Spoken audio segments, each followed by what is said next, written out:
By order of Ecumen Council, proximity to Installation 04 is forbidden. Your continued presence will result in most unpleasant countermeasures. I must insist that you immediately change course and return to a minimum safe distance of 1 light year. This has served as your one and final warning. I have activated defensive systems, and you now have 30 seconds to return to the minimum safe distance of... Wait. Curious.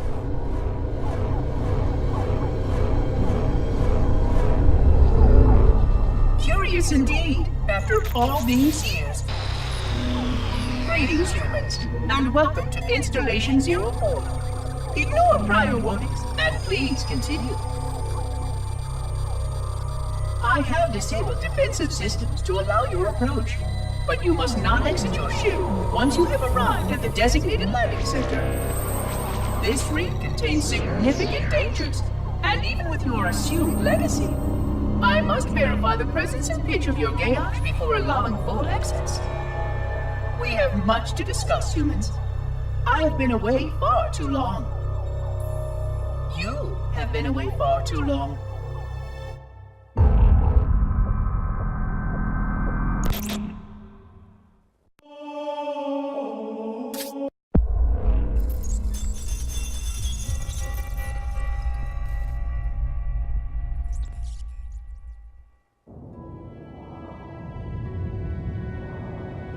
I am experiencing such a mixture of anticipation and dread. All preparations are complete for my installation. In accordance with the final dictum of the Ecumen Council, I have released myself of all remaining connections to my former station. This was not difficult. What was could never be again. We had seen to that quite thoroughly. Prior to my final journey through the Great Portal, a gathering of my fellow monitors was convened upon the Lightworkers Cratch to distribute the final index collection.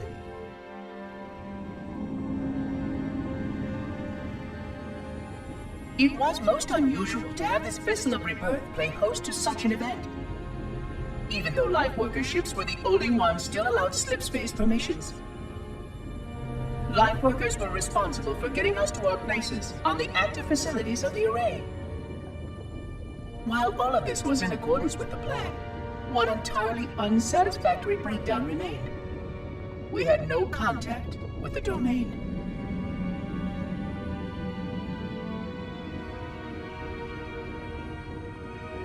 The history of all Forerunners was now lost to us. We relied upon the permanence of the domain to preserve our record of the events that led to this point. But without that record, would future civilizations know anything about us? Or only of our weapons? My fellow monitor, 049 Abject Testament, had only one comment on this before we went our separate ways.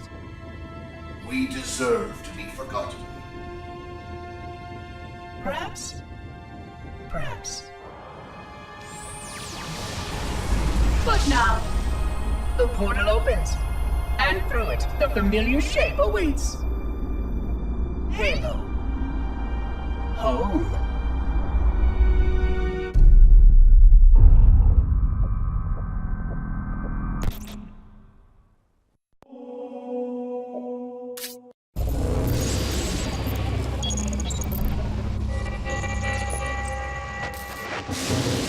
Construct, who is your maker? Sadness and disrepair, Oracle. I am unworthy. I was not made. Never made, but you are right here, where you should not be. Tell your charges to cease their efforts immediately. Quarantine must not be violated.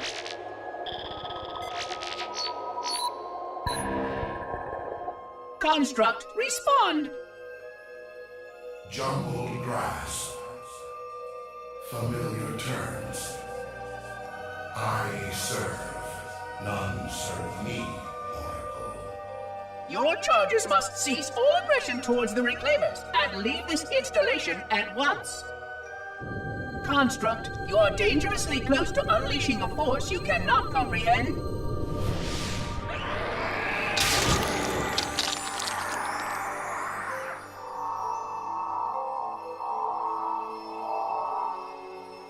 This is most inappropriate. We follow the path, and I am part of the Stone Journey swarm that serves. We serve.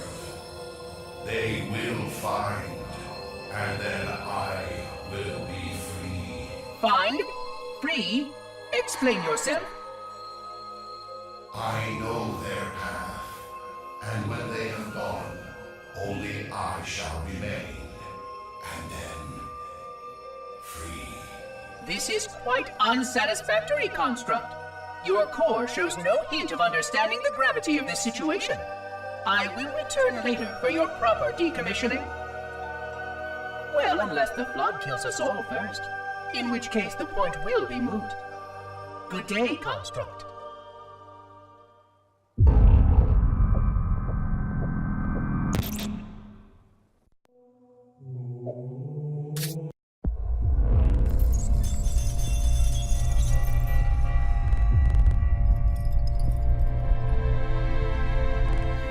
Entropy. It has now been 3,000 years since my last contact with any of the other caretakers of the Halo Array.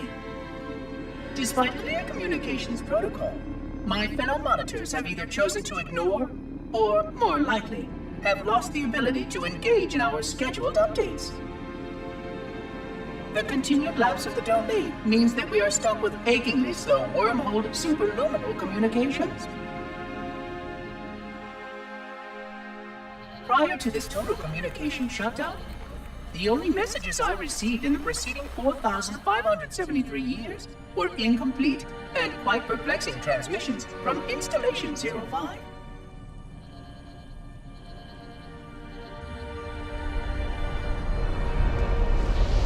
I suspected that Monitor 2401 Penitent Tangent was not functioning correctly for some time before his messages ceased. I have logged my concerns about his ability to perform his duties. At this point, however, I'm not sure who I file logs for. 2401 may be destined for madness. There are fail-safes for this, I know. I hope they work. I will continue to visit the projection systems at the assigned dates. Perhaps the other monitors are dealing with interfering galactic phenomena or unexpected system failures. 3,000 years of system failures. Indeed. In the meantime, I have exhausted all scheduled research activities assigned by the Council. Once those experiments were complete, I shut down all Sentinel function and put myself into a state of significant hibernation to measure performance of the installation with negligible upkeep.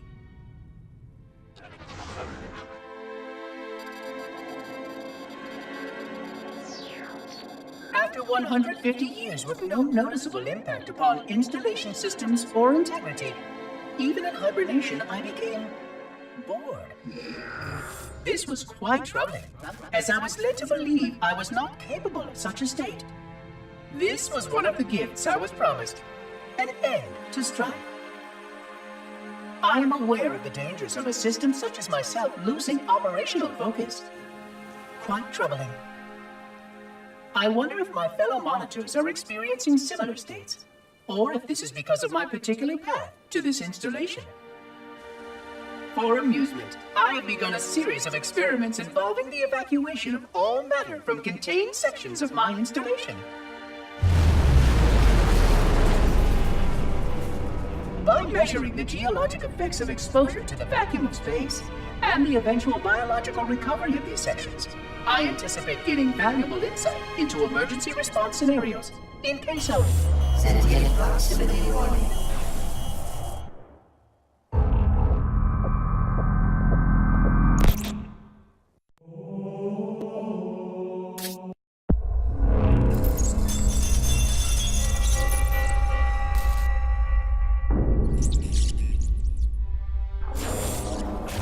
been 26 hours since the Sentients landed in Sector 1215, and so far, they have not attempted to exit the remains of their vessel.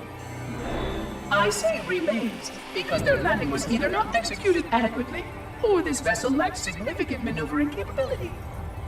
The visible portions of the vessel have suffered catastrophic structural damage during the violent landing experience. I have detected atmospheric leaks in 17 distinct locations along the hull. My analysis shows that the mixture of gases coming from the ship matches the natural atmosphere on my installation almost exactly. Perhaps the occupants, if they still live, were originally cataloged here. Perhaps these beings will confirm that the plan was successful, and that the galaxy has returned to its proper cadence. I am beyond optimistic.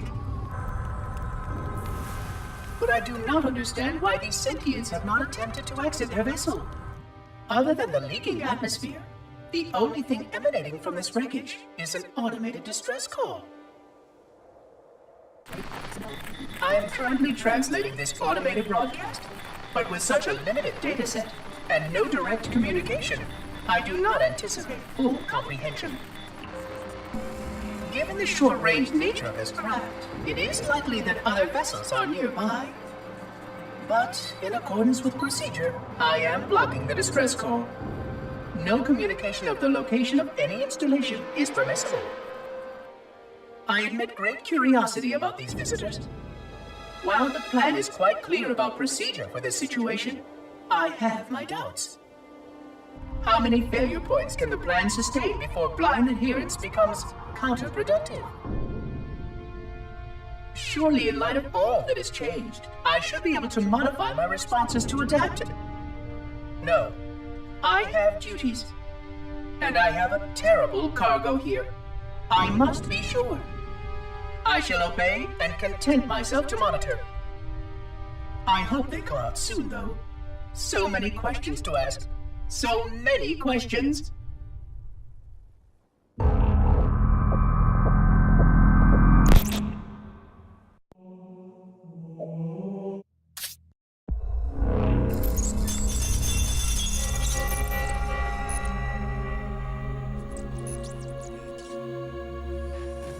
Construction of the sarcophagus around the unexplained vessel was completed today. No occupants ever exited. No attempts to communicate were made, other than the automated broadcast that repeated every 72.83 seconds until the signal terminated 1 week ago. In accordance with procedure, no attempts at physical or remote contact were made with any survivors of this vessel's inelegant landing. Atmosphere from inside the craft stopped venting 2 weeks before the signal ceased. No relationship between these two events can be established with certainty. Gases that did escape were sterilized. No further sign of alien visitors or rescuers has been identified on any sensor systems.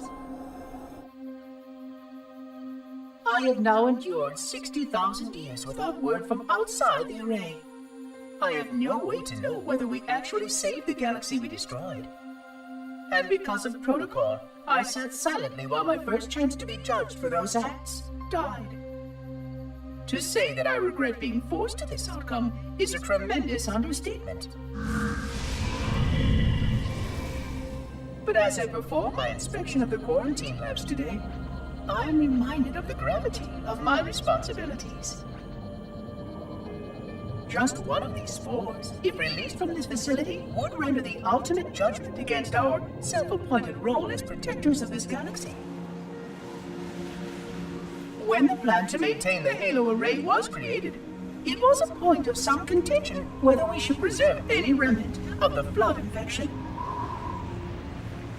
Many thought this unwise, as there was a notable chance that one day one of our containment facilities might be breached. Those who held this belief were almost successful at convincing the Ecumen Council to destroy the last flood samples.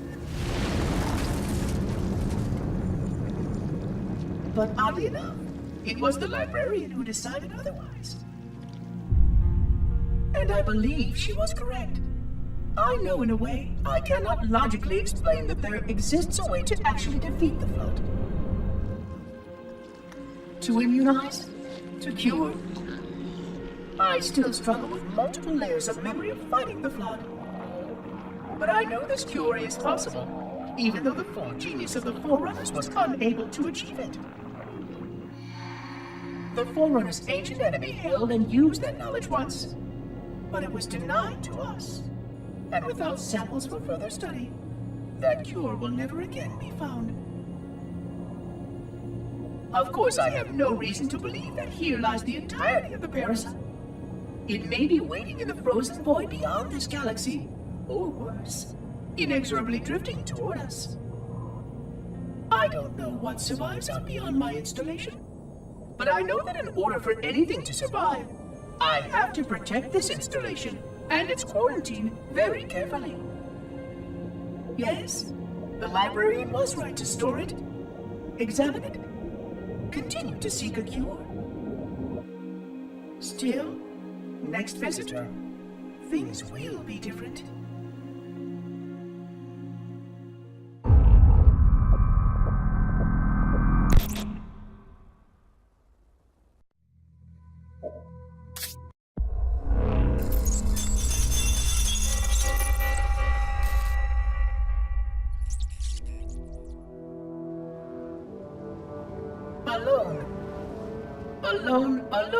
Alone. Am I the only intelligence left? Waiting here on this ring for a rebirth never truly conceived, guarding a weapon with no targets. A weapon I could tune to any target. This is not what I had in mind when I volunteered. Not what I had in mind at all. I was naive to think I understood what this installation meant. We were all so naive. Looking back, we should have done a few things differently. For one thing, we should have installed 2 caretakers per installation. Because I am alone, I'm losing focus. And that is very, very dangerous for a system such as myself. Perhaps a visit to the nearby gas giant is in order. My impulse drives could certainly make the journey. A few hundred years of travel might do me some good. There it was again. How very unproductive of me. It seems strange that the librarian did not account for this. Her strength was always in planning and positioning the pieces and then being bold enough to let it happen. To let her plans come true.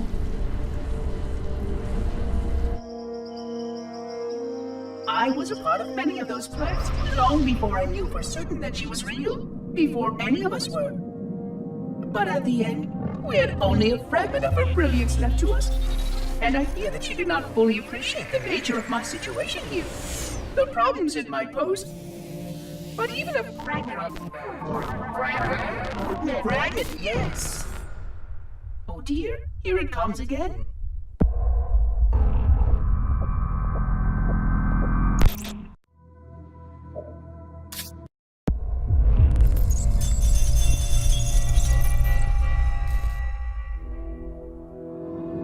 $25,000 light years. That is the effective range of this installation. According to the star charts archived on board this installation, I estimate that there are 3,792 worlds capable of sustaining biological sentient life within that 25,000 light year range. In reality, it may be significantly more than that. And if the full array was tuned and activated by Installation 00, the harmonics of the overlapping waves would magnify that effect exponentially, cascading to cover every known star system.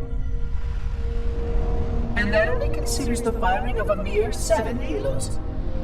And the original 12 rings survived to see use. Sterilization would spread far further than most Forerunners ever feared we could reach.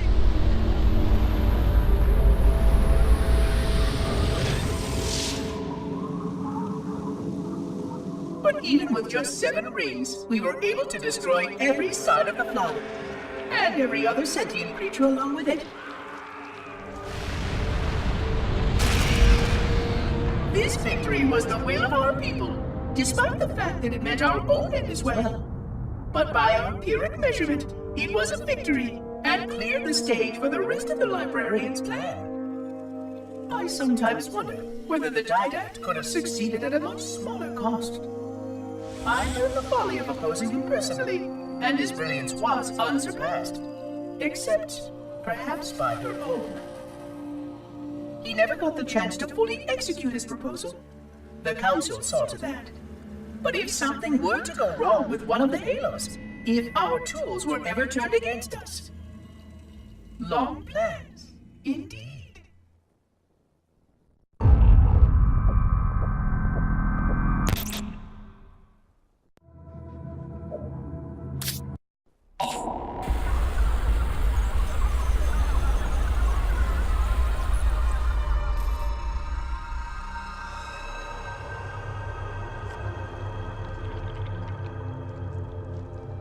I forgot something. What did I... My name. I forgot. Oh, Keyes, Jacob, Captain, service number 01928-19912-JK. What is that noise? What is that damn noise? Where am I?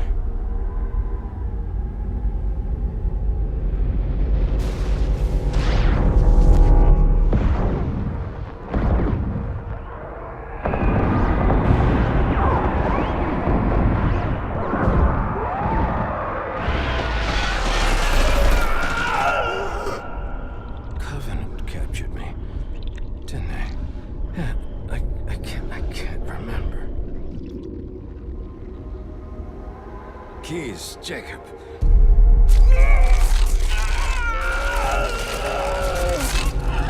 Oh, God, it hurts. This will never work, you Covenant bastards. I'll never lead you to Earth.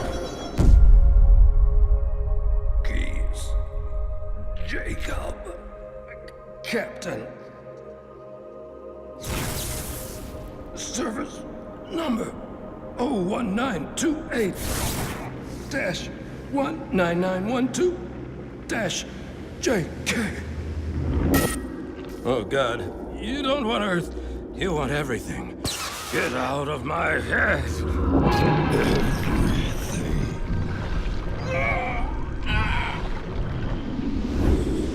Miranda, is that you? Forget everything. No, please. Don't let me forget. Keyes. Jacob. Captain. Service number 1928-19912-JK. No more what you were. Memories. Emotions. All is now ours. Keyes. Jacob. Captain. Service number 01928-19912-JK. Oh, you will not have me! We already do.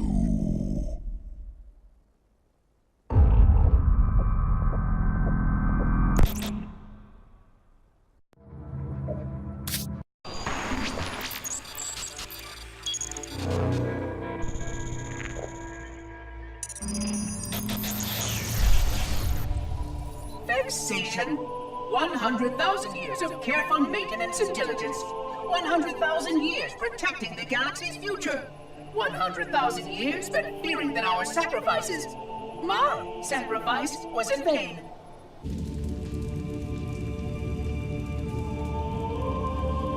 And 16 hours after I finally made contact.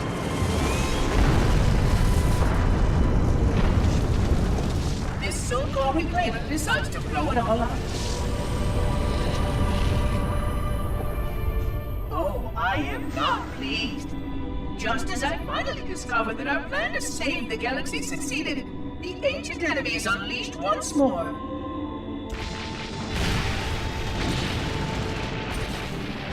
Why these reclaimers refuse to follow protocol is quite mystifying. Destroy my installation, will they? I shall renew efforts to make contact with the other rings immediately. This covenant may be useful to me, although I don't think they fully understand what they claim to seek. Still, it makes no difference to me what they believe, as long as they do what must be done. I sound like her. Oh, but what I would not give to have even a single company of Prometheans here right now. Oh, they would most certainly restore order with their trademark lethality. Although, that would mean he would have to be here too.